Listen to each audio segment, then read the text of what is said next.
All right, so I'm going to pass out, these are called possible factors of exclusion. Just take one and pass it down. And what it is you're going to be identifying yourself based on these factors. And I'm going to go through them, especially for those that are watching the video so they can see what we're doing. So you will just check all of these things that apply to you. It could be real, it could be your perception, whatever. So gender, male or female, age, and here again it's perception, young, middle-aged, or old.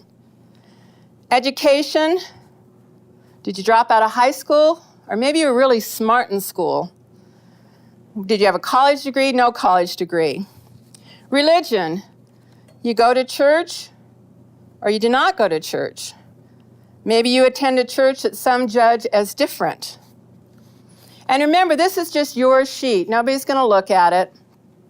Occupation, it can be an occupation you have now or an occupation you've had in the past that possibly you were excluded because of your occupation. Ethnicity or race, color of skin, and by the way, white is a color.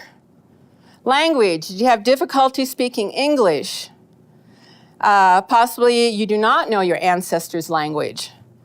Or maybe you speak with an accent. Income, low income or poor or wealthy. And here again, it's your perception of who you are. Sexual orientation, straight, gay, lesbian, bisexual, transgender, queer. Work status, unemployed. Maybe you had to work 2 to 3 jobs just to make ends meet. Maybe you work at a low-paying job. Maybe you don't do it now, but maybe you did back when you were younger. Relationship status, married, single, divorced, living with a partner, widowed, polygamy, biracial marriage. Family, maybe you came from a large family or your parents were divorced. Maybe you had to live growing up with relatives, grandma and grandpa or aunt and uncle. Maybe you were in foster care. Political affiliation, Democrat, Republican, independent, other. Certainly that's cause for a lot of discussion, politics. Parent status, maybe you were a single parent, maybe you had an unwanted pregnancy, a young parent.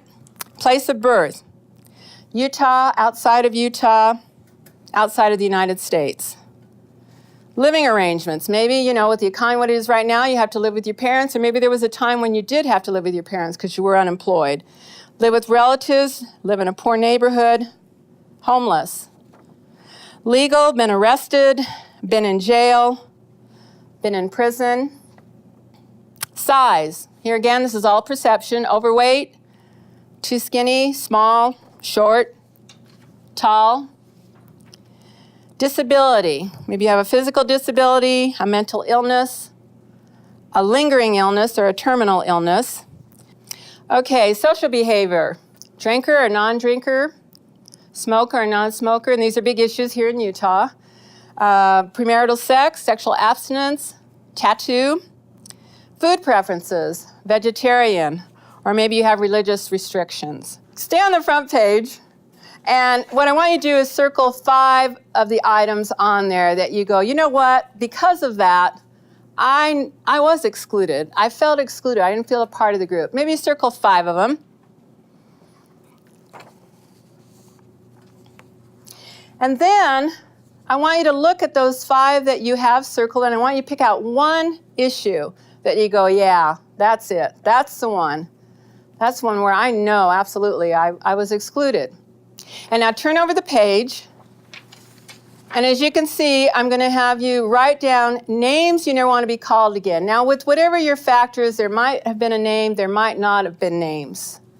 And that's okay. If there are no names, don't worry about it. And it could have been that you sort of knew what people were saying about you. Maybe you never heard it, but you had a feeling about it. I know what they're calling me. So you can include those on there.